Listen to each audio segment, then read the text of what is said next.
সুপ্রিয় দর্শক শ্রোতা, আসসালামু আলাইকুম। যে যেখানে আছেন ভালো থাকবেন সেটাই প্রত্যাশা করি। বাংলাদেশের অস্থির সময়ে নানা প্রসঙ্গ নিয়ে আপনাদের সঙ্গে কথা বলি। গতকাল আমাকে বাংলাদেশ থেকে একাধিক গুরুত্বপূর্ণ ব্যক্তি, যারা সরাসরি রাজনীতি করেন না, পেশার সঙ্গে জড়িত, স্পর্শকাতর পেশায় থাকার কারণে তাদের নাম প্রকাশ করতে পারছি না, তারা বলছেন যে বাংলাদেশে একসময় পান থেকে চুন খসলে, অর্থাৎ কোনো ছোটখাটো ব্যত্যয় ঘটলেই যারা প্রেস ক্লাবের সামনে মানববন্ধন করতেন, সিরডাপে, প্রেস ক্লাবে, তোপখানা রোডে, বিভিন্ন জায়গায় মানববন্ধন করতেন, বিবৃতি দিতেন, কখনো কখনো বিভিন্নভাবে তারা অভিযাত্রা করতেন বর্ডার অভিমুখে, হাই কমিশন অভিমুখে। তারা কি হারিয়ে গেছে? তাদের সন্ধানের জন্য কি আমরা কিছু করছি না? সে বিষয়টা নিয়ে কথা বলতে চাই। তেল, গ্যাস, খনিজ সম্পদ রক্ষা কমিটি নামে একটি কমিটি ছিল। বিশাল বিশাল বাণী তারা প্রচার করতেন। দেশের কোন অঞ্চলে বিদ্যুৎ উৎপাদন কেন্দ্র কয়লা দিয়ে করলে ক্ষতি হবে, কোন অঞ্চলে কি করলে ক্ষতি হবে, কোন বিদেশি কোম্পানিকে দায়িত্ব দিলে দেশের ক্ষতি হবে, দেশের সম্পদ নিয়ে যাবে, এ সকল বিষয়ে অত্যন্ত জ্ঞানগর্ভ আলোচনা, সেমিনার, সিম্পোজিয়াম করতেন। এবং তারা প্রেস ক্লাবের সামনে, জাতীয় জাদুঘরের সামনে, কখনো কখনো তারা বড় বড় যাত্রা করতেন, এই অঞ্চলে যাই, ওই অঞ্চলে যাই। এভাবে বাংলাদেশের সাম্প্রতিক সময়ে দেশের সঙ্গে সংযুক্ত হওয়া নতুন রাষ্ট্রীয় সীমানার সেন্ট মার্টিন নামে, যেটা অধিক পরিচিত, সেখানে যে কাউকে যেতে দেওয়া হচ্ছে না, সেটা নিয়ে যে এত কথা, বিদেশিদের লিজ দিয়ে দেওয়ার প্রসঙ্গ, এটা কি দেশের সম্পদ নয়? যারা বাংলাদেশের খনিজ সম্পদ আহরণ করতে জোর করে ইউনূস সরকারকে সমঝোতা চুক্তি করতে বাধ্য করছে, যারা বাংলাদেশের বন্দরে ঢুকে সুকৌশলে তাদের এখানে ভিত্তি রচনা করার জন্য যে কোনো মূল্যে চট্টগ্রাম বন্দরকে চুক্তির আওতায় নিতে চায়, সেটা কি বাংলাদেশের সার্বভৌমত্ব সম্পদ নয়? বাংলাদেশ থেকে গুরুত্বপূর্ণ সম্পদ আহরণ করে নিয়ে যাবেন এমন একটি কোম্পানির প্রতিনিধিত্ব করা সাবেক অ্যাম্বাসেডর পিটার ডি হাস, তিনি যে সকল চুক্তি করার জন্য সকল প্রোটোকল ভঙ্গ করে ডক্টর ইউনূসের ফেভার নিচ্ছেন, সেটা কি দেশের জন্য ক্ষতিকর না? প্রকাশ করা যাবে না এমন যে সমঝোতা চুক্তি হচ্ছে, সেটা কি দেশের জন্য ক্ষতিকর না? বাংলাদেশের পররাষ্ট্র উপদেষ্টা প্রকাশ্যে বলছেন সীমান্ত আমাদের নিয়ন্ত্রণে নেই, অর্থাৎ বাংলাদেশের সীমান্ত বাংলাদেশের নিয়ন্ত্রণে নেই। এটা কি সার্বভৌমত্বের উপর আঘাত না? চট্টগ্রামের এক অঞ্চলে পার্শ্ববর্তী একটি দেশের বিদ্রোহে থাকা গ্রুপ আসছে যাচ্ছে, আসছে যাচ্ছে। একজন রোহিঙ্গা নতুন প্রবেশ করবে না, এটাই ছিল সিদ্ধান্ত। সেখানে এখন একের পর এক রোহিঙ্গারা আবার আসছে, তারা যাচ্ছে, এবং সেখানে সশস্ত্র ট্রেনিং এবং মহড়ার তথ্য আসছে সামনে। এগুলি কিসের লক্ষণ? প্রধানমন্ত্রী শেখ হাসিনা বলেছিলেন, আমি যদি কোনো একটা দেশকে, আমার দেশের একটি অংশকে ব্যবহার করতে দেই, আমার দেশে নির্বিচারে তাদের ঢুকতে দেই, আমি যদি তাদেরকে আমার বন্দর ব্যবহার করতে দেই, বেস করতে দেই, তাহলে ক্ষমতায় থাকতে আমার কোনো সমস্যা হবে না। আমি বঙ্গবন্ধুর কন্যা, আমি সেটা করব না, তাতে ক্ষমতা চলে গেলেও না। এবং তিনি একথাও বলছিলেন, বড় একটি দেশ আছে, তারা চাইলে যে কোনো কাউকে ক্ষমতাচ্যুত করতে পারে, ক্ষমতায় বসাতে পারে। আমার ক্ষমতা লক্ষ্য না, আমি বঙ্গবন্ধুর কন্যা, দেশের স্বার্থ বিসর্জন দিয়ে আমি কারোর সঙ্গে কোনো আপোষ করে ক্ষমতায় থাকব না। তখন অনেকে বাণী প্রদান করতেন, টেলিভিশনে গরম করে ফেলতেন যে এগুলো কিছুই না, এগুলো হচ্ছে শেখ হাসিনার ক্ষমতায় থাকার একটা নতুন করে এজেন্ডা। আজ কেমন লাগছে? সেই জ্ঞানীরা কোথায়? সেই বিবৃতিজীবীরা, সেই বুদ্ধিজীবীরা, সেই মানববন্ধনকারীরা, সেই লং মার্চ যাত্রাকারীরা তারা আজ কোথায়? তাদের সন্ধান পাওয়া যাচ্ছে না। আবার আওয়ামী লীগ যখন বারবার মুক্তিযুদ্ধের চেতনার কথা বলতো, অসাম্প্রদায়িকতার কথা বলতো, জঙ্গি উত্থানের কথা বলতো, স্বাধীনতার পরাজিত শত্রুদের বিষয়ে কথা বলতো, তখন বলা হতো মুক্তিযুদ্ধের চেতনা এগুলো কিছু না, শেখ হাসিনা হচ্ছে চেতনা ব্যবসায়ী। এই মুক্তিযুদ্ধের চেতনার কথা বলে সে ক্ষমতায় টিকে থাকতে যায়। এই মুক্তিযুদ্ধের চেতনার ব্যবসায়ী শেখ হাসিনা এবং তার দল। এভাবে শেখ হাসিনা এবং তার দলকে অভিযুক্ত করা হতো।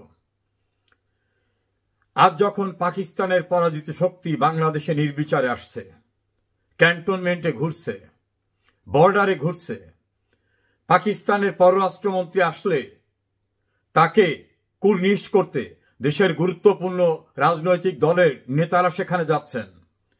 পাকিস্তান যখন দাম্ভিকতার সঙ্গে ৭১-এর পরাজয়ের প্রতিশোধের কথা বলে, পাকিস্তান স্টাইলে যখন বাংলাদেশ চলছে, নারীর অধিকার যখন বিপন্ন, কোন নারী সেলিব্রিটি কোনো উদ্বোধনে যেতে পারছে না, নারীর খেলাধুলার আসর বন্ধ হয়ে যাচ্ছে, বাঙালির নিজস্ব সংস্কৃতি, যাত্রা, সার্কাস, পুতুল নাচ, এরকম সবকিছু বন্ধ হয়ে যাচ্ছে। অর্থাৎ আমাদের যে বাঙালির নিজস্ব কৃষ্টি সংস্কৃতি, তখন সেই বুদ্ধিজীবী, সেই বিবৃতিজীবী, সেই স্বাধীনতার চেতনার কথা বলা, তারা কোথায় এখন? তাদের তো খুঁজে পাওয়া যাচ্ছে না কোথাও। আমাদের সংশয়, তারা কি হারিয়ে গেছেন, না তাদের বুদ্ধিদীপ্ত চিন্তা চেতনা ওই পাকিস্তানিদের স্টাইলের কাছে হার মেনেছে? তাদের তো কাউকে পাওয়া যাচ্ছে না।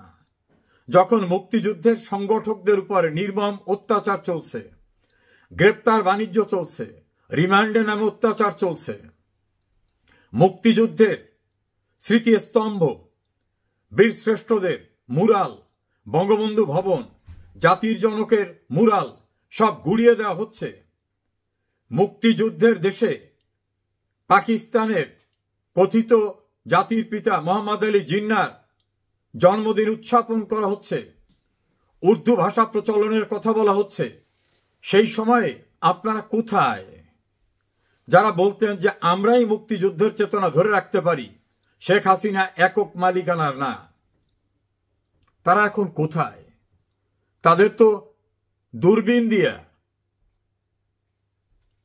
সোডিয়াম বাল্বের লাইট দিয়ে তাদের তো খুঁজে পাওয়া যাচ্ছে না। যারা বলতেন শেখ হাসিনা আওয়ামী লীগ একানা, এই মুক্তিযুদ্ধের চেতনার বাংলাদেশ রক্ষা করতে আমরাই পারি। আমার প্রশ্ন, আপনারা এখন কোথায়? খুঁজে পাওয়া যাচ্ছে না কেন? বাংলাদেশকে কিভাবে বিকিয়ে দেওয়া হচ্ছে?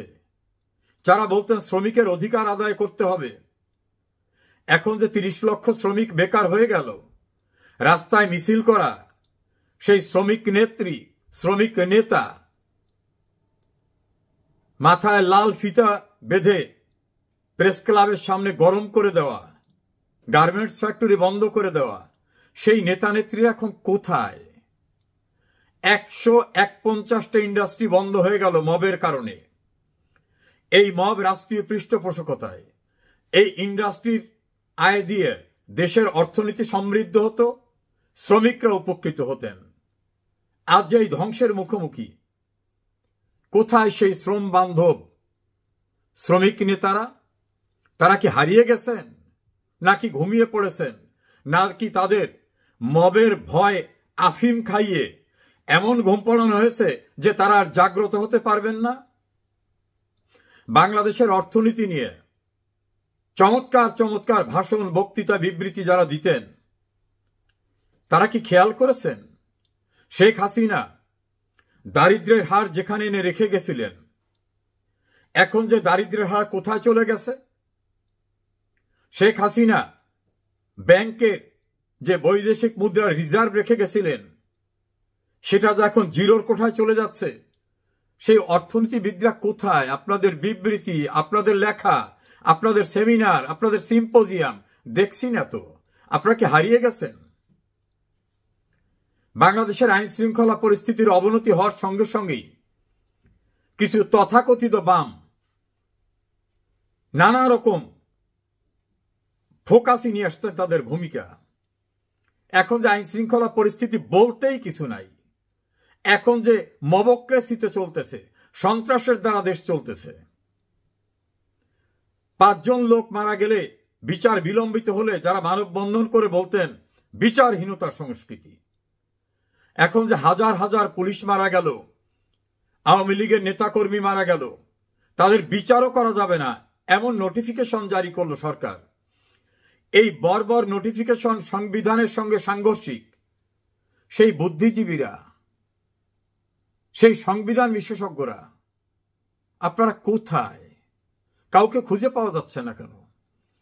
বিচার বিভাগের পান থেকে চুন খসলেই যারা বিবৃতি দিতেন, এখন যে প্রধান বিচারপতি সহ অন্যান্য বিচারপতিকে শারীরিক নির্যাতনের ভয় দেখিয়ে কোর্ট ছাড়তে বাধ্য করা হয়, আইন বহির্ভূতভাবে অধস্তন আদালতের বিচারকদের বাড়ি পাঠিয়ে দেওয়া হয়, উচ্চতর আদালতের প্রায় 20 জন বিচারককে কার্যত অকার্যকর করে কাউকে অপসারণ, কাউকে রিজাইন, কাউকে ডেকে এনে হুমকি দিয়ে তার পদত্যাগপত্র নেওয়া হচ্ছে। বিচার বিভাগের স্বাধীনতার নামে সেদিন যারা সোচ্চার ছিলেন, সেই সুশীলরা, সেই বিচার বিভাগের স্বাধীনতার আকাঙ্ক্ষাকারীরা, তারা এখন কোথায়? যারা বিদেশি অ্যাম্বাসেডরকে এনে নানাভাবে সেমিনার সিম্পোজিয়াম করতেন, তারা এখন কোথায়? জুডিশিয়ারি কিভাবে আজ্ঞাবহ হয়ে গেছে, কিভাবে কোর্টের ভিতরেও নির্দয়ভাবে গ্রেপ্তারকৃতদের নির্যাতন চালানো হচ্ছে, বিচারকদের কিভাবে আজ্ঞাবহ করে ফেলা হচ্ছে, আইন শৃঙ্খলা রক্ষাকারী বাহিনী বলতে এখন অস্তিত্বহীন, রাস্তায় আর্মি বসিয়ে দেওয়া হচ্ছে, তার ভিতরে মবক্রাসি, লুটপাট, সন্ত্রাস চলছে। যারা সুশাসনের কথা বলতেন, সুশাসনের জন্য নাগরিক, সেই সুশাসনের জন্য নাগরিক আমার অত্যন্ত প্রিয় মানুষ বদিউল আলম মজুমদার, আপনি কোথায়? আপনার কোনো বিবৃতি দেখছি না কেন? ঘুমিয়ে পড়েছেন? যারা বাংলাদেশের পররাষ্ট্রনীতি নিয়ে নানাভাবে সিম্পোজিয়াম করতেন, তারা এখন কোথায়? কোন দেশের সঙ্গে বাংলাদেশ এখন সম্পৃক্ত আছে? যারা বলতেন দেশটা আইনসঙ্গত উপায়ে চলতে হবে, এখন যে টোটালি বেআইনিভাবে চলছে, তাদের কোন সারা শব্দ পাচ্ছি না। এনজিও পার্টির প্রধান ক্ষমতা দখল করেছে, আপনারাও ছিলেন এনজিওর লোক, ফলে আপনাদেরই একজন ক্ষমতা দখল করার কারণে আপনারা এখন স্তব্ধ হয়ে গেছেন। দেশটা এখন এনজিও কেন্দ্রিক। গণমাধ্যমে বিভিন্ন আলোচনা শুনি ইউনূসের সরকার এনজিও সরকার, কেউ বলেন এটা ইন্টারন্যাশনাল সরকার, কারণ অনেক বিদেশিরাই সরকারে আছে। এই সরকারের উপদেষ্টারা, উপদেষ্টাদের স্টাফরা যে ভয়াবহ দুর্নীতি করতেছে, একটা সচিব নিয়ে, একটা ডিসি নিয়োগে যেখানে 20 কোটি টাকার ঘুষের লেনদেন, সারা দেশে ডিসি নিয়োগের জন্য স্লট অনুযায়ী ঘুষের চুক্তি, এপিএসরা শত শত কোটি টাকার ঘুষ খাচ্ছে, উপদেষ্টারা ঘুষ খাচ্ছে, উপদেষ্টার বাবারা খাচ্ছে। বিদেশের অনলাইনে অ্যাক্টিভিস্টরা বলতেছেন যে এই সরকারের উপদেষ্টারা শত শত কোটি টাকা বিদেশে নিয়েছেন, তারা চ্যালেঞ্জ করে বলছেন। এত বড় দুর্নীতির পরে যারা দুর্নীতির বিরুদ্ধে সোচ্চার হয়ে সেমিনার সিম্পোজিয়াম করতেন, বিভিন্ন পত্রিকায় লিখতেন, জ্ঞানী বাণী রাতে টেলিভিশনে দিতেন, তারা কোথায়? আপনারা কি এখন আতঙ্কিত, নাকি আপনাদেরই আপনজন ক্ষমতায় বিধায় কথা বলতে মুখে কষ্টের, নাকি ভাগাভাগি হয়ে যাচ্ছে? ক্ষমতার ভাগাভাগি, সুবিধার ভাগাভাগি।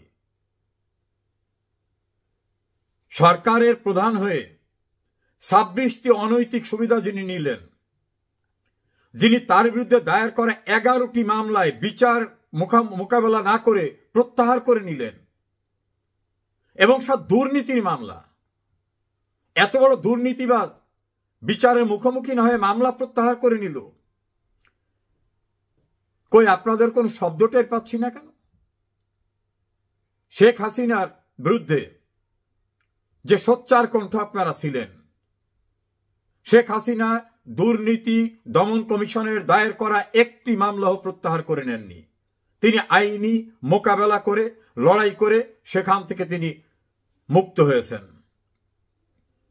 ডক্টর ইউনূস রাষ্ট্রের যে কোটি কোটি টাকা ট্যাক্স ফাঁকি দিলেন, নিজের ক্ষমতা নিজে এক্সারসাইজ করলেন। এ বিষয়ে জ্ঞানীরা কোথায়? বাংলাদেশের সুশীলরা কোথায়? বুদ্ধিজীবীরা কোথায়? বিবৃতিজীবীরা কোথায়? বিবেক কোথায়? সুশাসনের জন্য নাগরিকরা কোথায়? নাকি আপনারা এবং আপনাদের স্বজনরা মিলেই এই অবৈধ সরকার, সে কারণে ভাসুরের নাম মুখে নেওয়া যাবে না? বিবৃতিজীবী, বুদ্ধিজীবী, সুশীলরা মনে রাখবেন, এই দিন চিরদিন যাবে না। বিবৃতিজীবীদের, এই সুশীলদের, মানববন্ধনকারীদের এবং মুক্তিযুদ্ধের চেতনাকে নিয়ে বিদ্রুপকারীদের একদিন প্রশ্নের মুখোমুখি হতেই হবে। সেদিন খুব দূরে না। একথা ভাববেন না যে অনন্তকালই আপনারা এই এনজিও সরকার অথবা মুক্তিযুদ্ধ বা মুক্তিযুদ্ধের চেতনার বিরুদ্ধে সরকার নিয়ে অনন্তকাল চলতে পারবেন। এটা হয় না। অনেক চেষ্টা হয়েছে, হয় না। প্রত্যক্ষ পরোক্ষভাবে যারা অবৈধ দখলদারের পার্টনার হয়েছেন, সহায়তা করছেন, স্বীকৃতি দিচ্ছেন, তারা কিন্তু বাংলাদেশের সংবিধানের ৭-এর ২ অনুচ্ছেদ, ৭-এর এ অনুচ্ছেদের পরিপন্থী কাজ করছেন। অবৈধ কোনো কিছুকে স্বীকৃতি দেওয়া, সহায়তা দেওয়া, সমর্থন দেওয়া, অনুসমর্থন দেওয়া, কোনো না কোনোভাবে পার্টিসিপেট করা, এটা কিন্তু রাষ্ট্রদ্রোহিতা।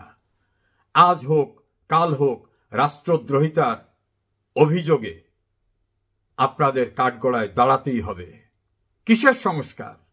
কে করেছে সংস্কার কমিটি? এই সংস্কার কমিটি করার অথরিটি কে দিয়েছে তাকে? ডক্টর ইউনূসের ভিত্তিটা কি? তিনিই তো অবৈধ। অবৈধ ব্যক্তি যেটা করবে সেটাই অবৈধ। আত্মপ্রমাদ গোনার কোনো দরকার নাই। সংবিধান ছুড়ে দেওয়া, সংবিধান সংস্কার করা, আপনি কে হে বাপু? কোথায় আপনার লিগ্যাল অথরিটি? কোথায় আপনার আইনগত ভিত্তি? বাংলাদেশের সংবিধানে কোথাও আছে এই জাতীয়ভাবে ক্ষমতা দখল করা, কোনো কাজ করা?